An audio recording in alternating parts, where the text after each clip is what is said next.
Hola chicos, bueno, como habíamos quedado en la última clase que tuvimos antes del receso, yo les voy a mandar unos videitos para explicar un tema e ir adelantando un poco de temas, ¿sí? Lo que vamos a ver ahora, como están viendo en el cuadro, son las corrientes políticas del movimiento obrero. Cuando en pleno capitalismo se empieza a aplicar ciencia y tecnología en el trabajo, ¿sí? Esto hace obviamente que haya muchos cambios en las maneras de trabajar y también en la manera en que el trabajo se organizaba.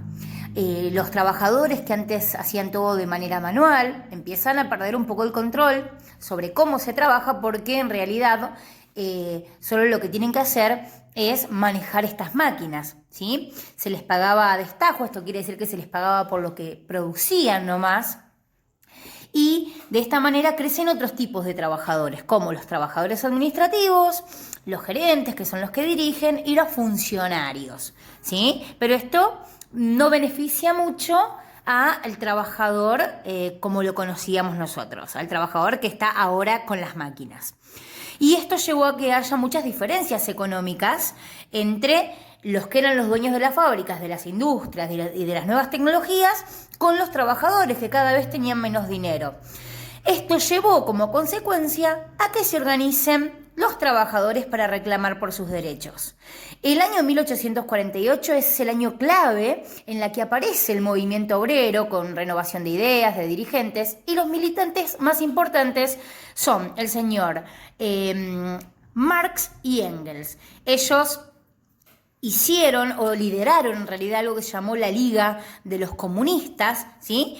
Y escribieron un libro que sirve como texto fundacional del pensamiento socialista, que es el Manifiesto Comunista, ¿sí? Ahí ellos lo que hacen es decir cómo debería ser o qué pensamientos debería tener este nuevo socialismo para diferenciarse del socialismo anterior, ¿sí? Entonces, hasta acá vemos que hubo un montón de cambios por estas nuevas tecnologías que se produjeron, que aparecieron. Marx y Engels tenían como puntos principales, o qué pensaban, que es lo que les aparece acá en este cuadro a ustedes. Ellos decían que en realidad siempre en las sociedades, en las distintas sociedades que hubo, siempre hubo clases sociales o grupos humanos que estuvieran enfrentados entre sí, ¿sí? ¿Y quién forjó esto y quién lo acentuó más? El capitalismo. El capitalismo, dicen ellos, que instauró una sociedad que se caracteriza por dos grupos que luchan entre sí, ¿sí? Que son los trabajadores y los burgueses. A los trabajadores, Marx y Engels a partir de ahora les van a llamar proletariados. Entonces ustedes van a ver que va a aparecer la lucha entre burguesía y proletariado, ¿sí? En 1868... entre los dirigentes más importantes de Europa, dirigentes, digamos, de los proletarios, ¿sí? De los trabajadores, se formó lo que se llamó la Primera Internacional. ¿Qué era esa Primera Internacional?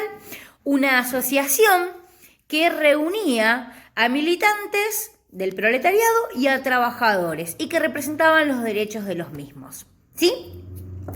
¿Qué van a hacer ustedes para la semana que viene? Una tareita que tiene que ver con cuál era la situación que estaban viviendo estos trabajadores, y vamos a ver que se van a dar dos situaciones muy particulares. Yo les puse acá a ustedes abajo, en Movimiento Obrero y Cuestión Social, que luego de que se dé la guerra franco-prusiana entre, digamos, Francia y Prusia, ¿sí? Luego del 71, los trabajadores fueron partícipes y protagonistas de muchos episodios que fueron muy sangrientos.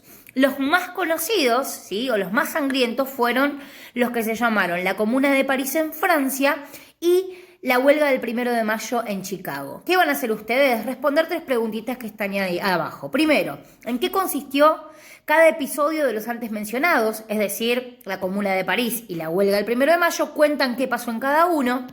Después van a ver que el texto habla de la cuestión social. Ustedes me van a decir qué fue la cuestión social, a qué hace referencia el texto cuando nombra la cuestión social. Y por último, qué postura tomaron el Estado y la Iglesia y cómo influyó en las organizaciones y en los gobiernos.